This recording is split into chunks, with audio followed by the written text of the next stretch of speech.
Hi friends, मैं नवीन मिंजाड़कर आप सभी का स्वागत करता हूं अपने इस यूट्यूब चैनल पे। तो आज से हमने भारत का सामान्य ज्ञान स्टार्ट किया है और ये हमारा भारत के सामान्य ज्ञान का फर्स्ट क्लास है। तो आज के वीडियो में हम भारत के इतिहास के बारे में जानेंगे। अगर आपने अभी तक हमारे चैनल को सब्सक्राइब नहीं किया है तो जल्दी से जा के सब्सक्राइब करें, साथ बेल आइकन ऑन करें, जिससे हम जैसे ही अपनी न्यू वीडियो डालें आपको उसका नोटिफिकेशन मिल जाए। आई होप कि आपको यह वीडियो पसंद आएगा। अगर आपको यह वीडियो पसंद आए तो वीडियो को लाइक करें, कमेंट करें, बताएं कि वीडियो कैसी लगी और इसे ज़्यादा से ज़्यादा शेयर करें। तो चलिए बिना किसी देरी के वीडियो शुरू करते हैं। आपके इतिहास को जानने के लिए इसे 3 वर्गों में बांटा जाता है। जैसे सबसे पहले आ जाएगा प्राचीन भारत।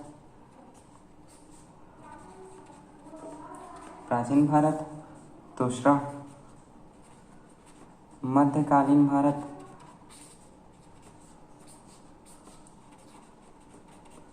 तीसरा आधुनिक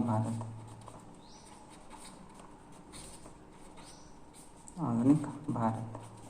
ठीक है, ये प्राचीन, मध्यकालीन और आधुनिक भारत 3 वर्गों में इसे बांटा जाता है।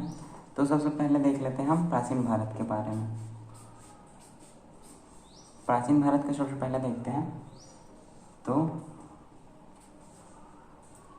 प्राचीन भारत के अंतर्गत पहले पढ़ते हैं पाषाण काल के बारे में। पाषाण काल, ठीक है। प्राचीन भारत के अंतर्गत सबसे पहले पाषाण काल, ये देखते हैं। अब पाषाण काल को भी 3 वर्गों में बांटा जाता है। ये हो जाएगा पूरा पाषाण काल, ठीक। दूसरा हो जाएगा मध्य पाषाण काल।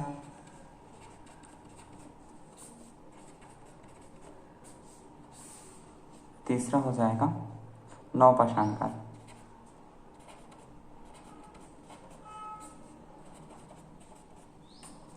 पाषाण काल को पूरा पाषाण काल, मध्य पाषाण काल और नवपाषाण काल में बांटा जाता है, ठीक। पूरा पाषाण काल में मनुष्यों के जीवन का मुख्य आधार, जीविका का मुख्य आधार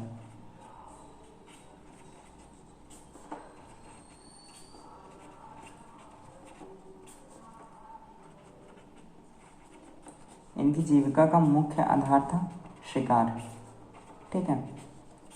ये शिकार करके अपना जीविका चलाते थे। और इसी काल को, पूरा पाषाण काल को ही आखेटक काल,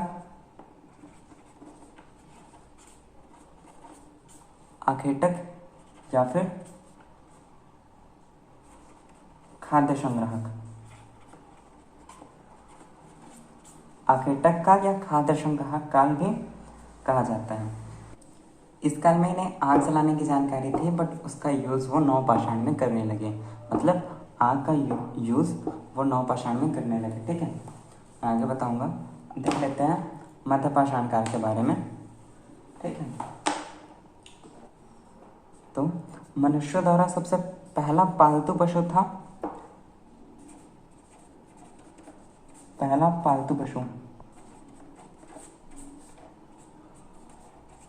क्या था? कुत्ता, ठीक है। मनुष्य द्वारा सबसे पहला पालतू पशु था कुत्ता, जिसे मध्य पाषाण काल में पालतू बनाया गया, ठीक है। फिर देख लेते हैं नवपाषाण काल के बारे में। इस काल में जैसे मैंने पहले बताया, ये आग का प्रयोग करने लगे, ठीक है। इसी काल में ये लोग कृषि करना,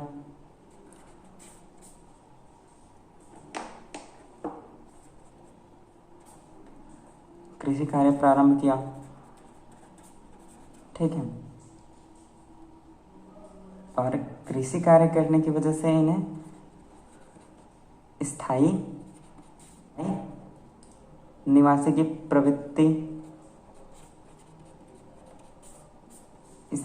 प्रवृत्ति, विकसित हुई, ठीक है।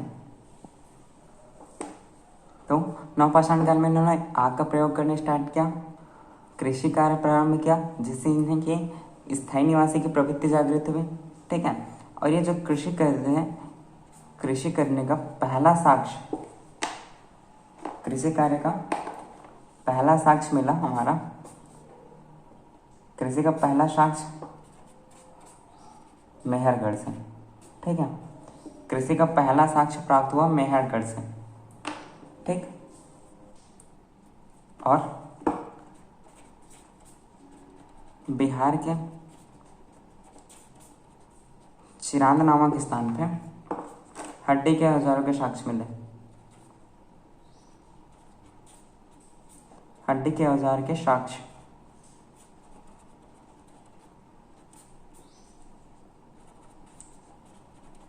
साक्ष्य प्राप्त हुए। ठीक है, और ये जो औजार बनते थे, ये जो औजार बनते थे, इनमें प्रयुक्त की जाने वाली पहली धातु थी तांबा। ठीक है, प्रयुक्त की जाने वाली पहली धातु थी तांबा, और यही जो तांबा है ये मनुष्य द्वारा सबसे पहला खोजा गया धातु है। ठीक है, सबसे पहला धातु, मनुष्य द्वारा खोजा गया सबसे पहला धातु तांबा। ठीक है, तो ये हुआ नवपाषाण काल, मध्यपाषाण काल और पूर्वपाषाण काल। आपको बता दूं कि ये पूर्वपाषाण काल, मध्यपाषाण काल, नवपाषाण काल, यानी पाषाण काल के तीनों चरणों का साक्ष्य, पाषाण काल के तीनों चरणों का साक्ष्य। ठीक है, पाषाण काल के तीनों चरणों का साक्ष्य, तीनों चरणों का साक्ष्य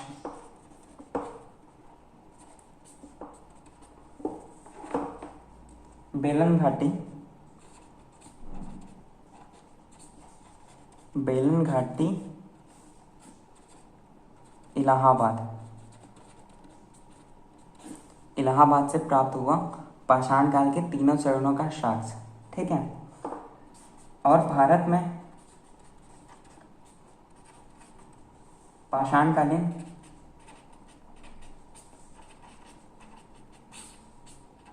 सभ्यता,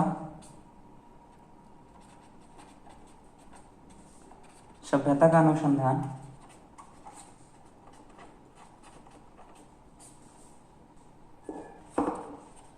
रॉबर्ट ब्रूस फूट ने किया। ठीक है, रॉबर्ट ब्रूस फूट ने, जो कि 1863 में किया गया। ठीक है, तो ये था पाषाण काल के बारे में। अब देख लेते हैं आगे।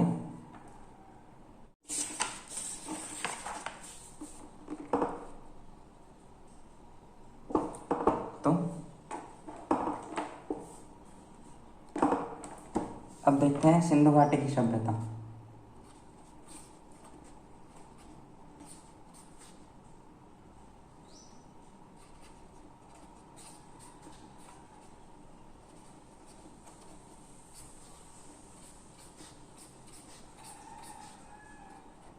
सिंधु घाटी सभ्यता।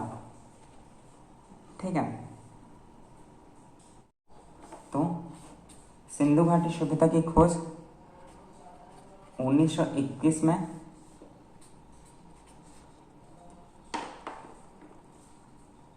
राय बहादुर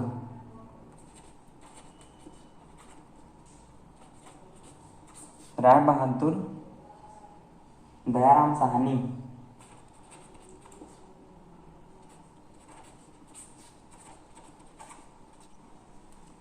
राय बहादुर दयाराम साहनी ने उस समय के तत्कालीन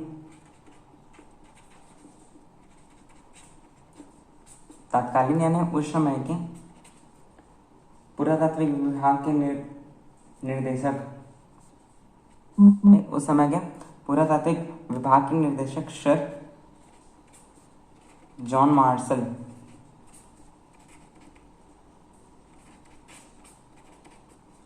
मार्शल के नेतृत्व में हड़प्पा नामक स्थान की खुदाई करके सिंधु घाटी सभ्यता की खोज की।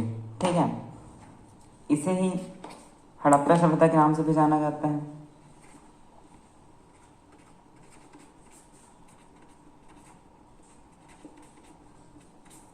हड़प्पा सभ्यता के नाम से भी जाना जाता है सिंधु घाटी सभ्यता को।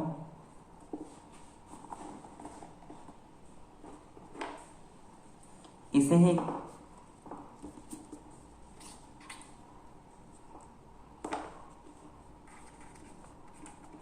काशी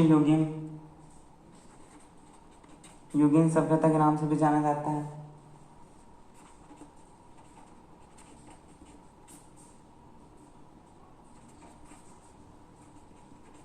ठीक है,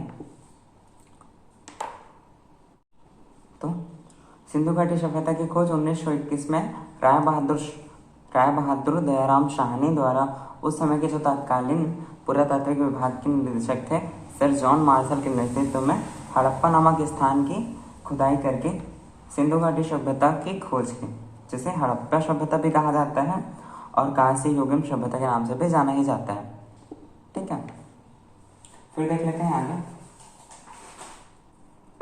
अब देख लेते हैं सिंधु घाटी सभ्यता के प्रमुख स्थल, उनके उत्खननकर्ता, वर्ष देख लेते हैं, नदी उनके किनारे जो है और उनकी वर्तमान स्थिति और उनसे मिले कुछ महत्वपूर्ण साक्ष्य के बारे में। तो सबसे पहला हड़प्पा। ठीक है, हड़प्पा का देख लेते हैं।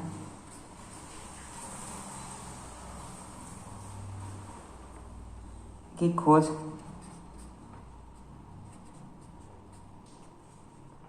दयाराम साहनी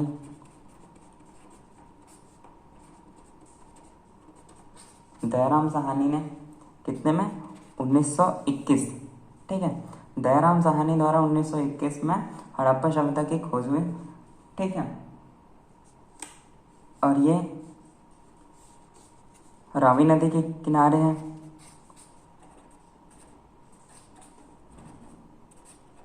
रावी नदी किनारे, और इसकी जो वर्तमान स्थिति है, वर्तमान स्थिति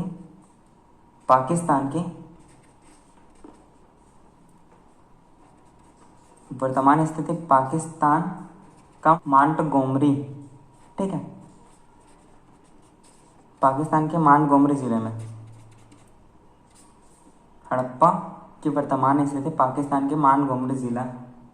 ठीक है, और इनसे मिले कुछ साक्ष्य, जैसे तांबे का पैमाना,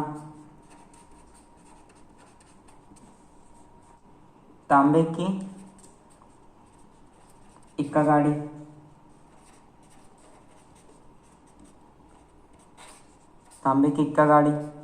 ठीक है, तांबा गलाने वाली भट्टी, तांबा गलाने की भट्टी, अन्नगार, ये सभी हड़प्पा सभ्यता की खुदाई से प्राप्त हुए। ठीक, अब देख लेते हैं दूसरा,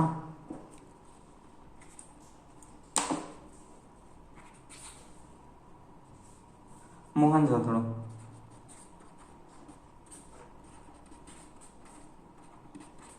दूसरा है अपना मोहनजोदड़ो।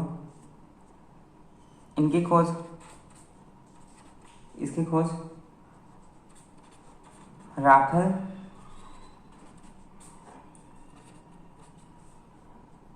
राखल बनर्जी। ठीक है, राखल बनर्जी द्वारा 1922 में मोहनजोदड़ो की खोज की गई। ये सिंधु नदी किनारे है, सिंधु नदी के किनारे वर्तमान स्थिति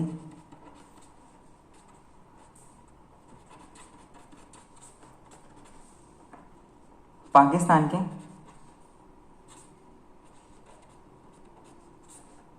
सिंध प्रांत, पाकिस्तान के सिंध प्रांत के लरकाना जिले में। ठीक है, मोहनजोदड़ो पाकिस्तान के सिंध प्रांत के लरकाना जिले में अभी इसकी वर्तमान स्थिति है। इसमें मिले कुछ महत्वपूर्ण साक्ष्य, जैसे स्नानागार, अन्नघास, पुरोहित आवास,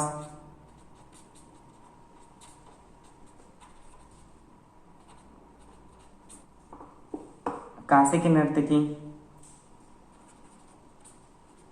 कांसे की नर्तकी मूर्ति, ये सभी मोहनजोदड़ो के खुदाई से प्राप्त हुआ। ठीक है, और यही सबसे महत्वपूर्ण नगर है, महत्वपूर्ण नगर मोहनजोदड़ो। ठीक है,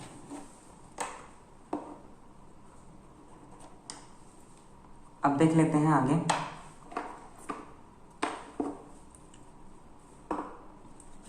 तीसरा चहुंदड़ो। ठीक है,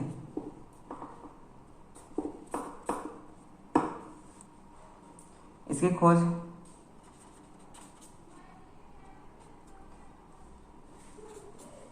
अर्नेस्ट मैके ने इसकी खोज की सन 1935-36 में।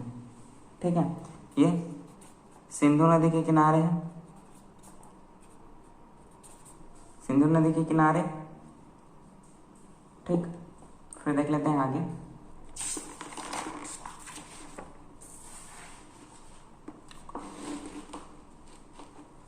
चहुंदड़ो की वर्तमान स्थिति है सिंध प्रांत, पाकिस्तान में। ठीक है,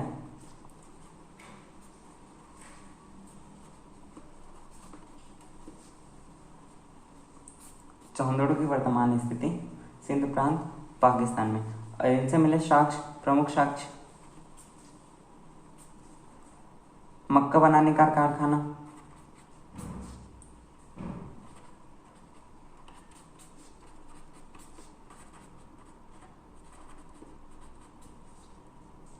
और मिला कंघा, काजल, ये चहुंदड़ो से प्राप्त हुआ। ठीक है, अब देख लेते हैं आगे। चौथा लोथल, लोथल, इसकी खोज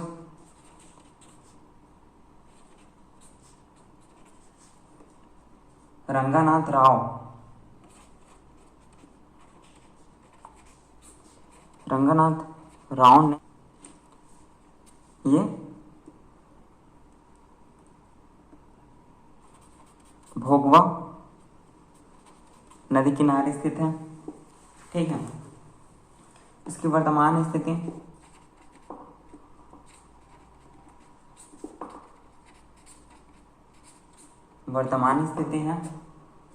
इसकी वर्तमान स्थिति है अहमदाबाद, गुजरात। ठीक, इनसे मिले कुछ साक्ष्य, मानव के साथ कुत्तों का दफनाना का साक्ष्य,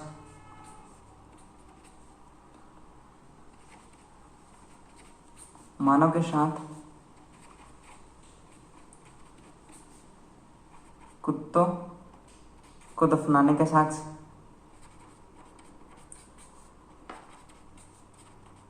ठीक है, लोथल से मिला।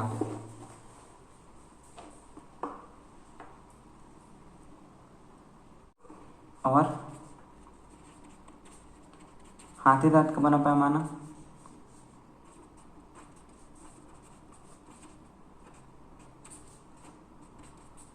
पैमाना, ये लोथल से प्राप्त हुआ। फिर देख लेते हैं आगे कालीबंगा,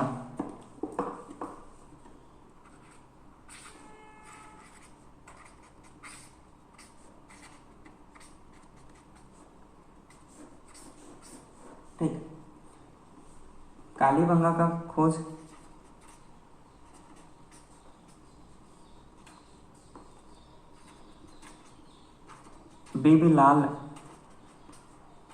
बीबीलाल एवं बी के थापर,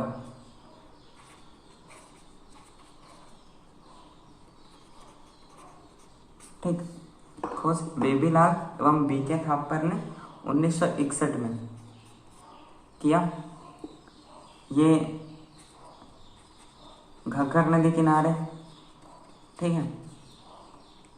वर्तमान स्थिति इसकी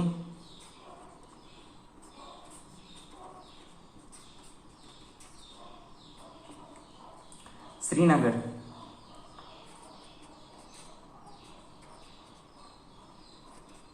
श्रीनगर राजस्थान, ठीक है।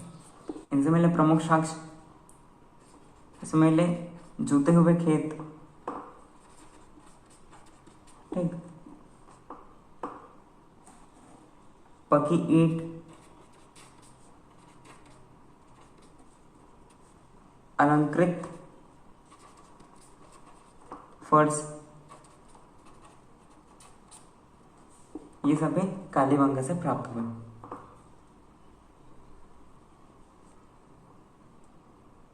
फिर देख लेते हैं अगला,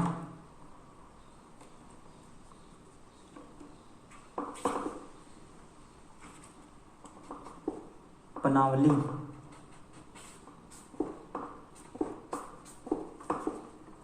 इसकी खोज रविंद्र सिंह,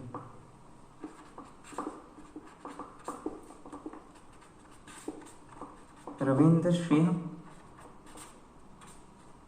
ब्रिस्ट ने इसकी खोज की। कितने में? 1973-74 में इसकी खोज की। ये सरस्वती नदी के किनारे स्थित है, ठीक है। इसकी वर्तमान स्थिति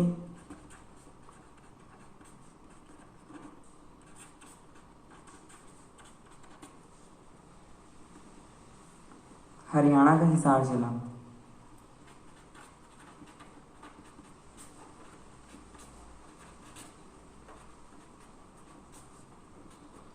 हरियाणा का हिसार जिला, यह भी इसकी वर्तमान स्थिति है।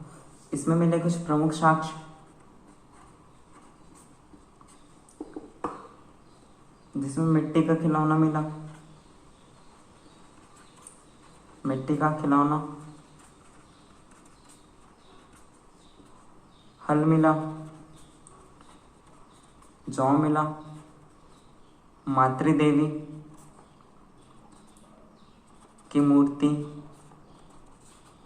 ये सभी बनावली के खनन से प्राप्त हुआ। फिर देख लेते हैं अगला,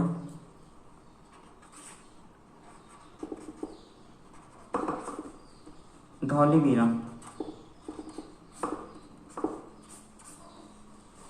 इसकी भी खोज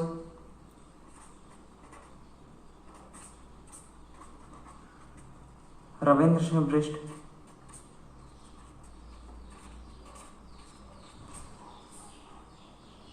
जो 1930 में। अभी इसकी वर्तमान स्थिति गुजरात का कच्छ जिले में है। अभी इसकी वर्तमान स्थिति है ये। इसे मैंने कुछ साक्ष्य, पालिशदार श्वेत पाषाण खंड, पालिशदार श्वेत पाषाण खंड प्राप्त हुए। लंबा जलाशय, लंबा जलाशय प्राप्त हुआ।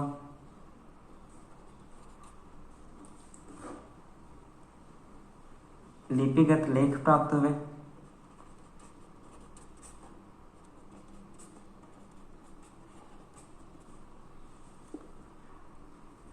ये धौलीवीरा की कहीं कहीं इसे आर्यन विराट,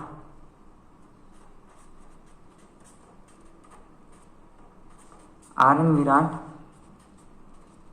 तथा जगपति जोशी की खोज भी कहते हैं। तो ये हमारे सिंधु घाटी सभ्यता के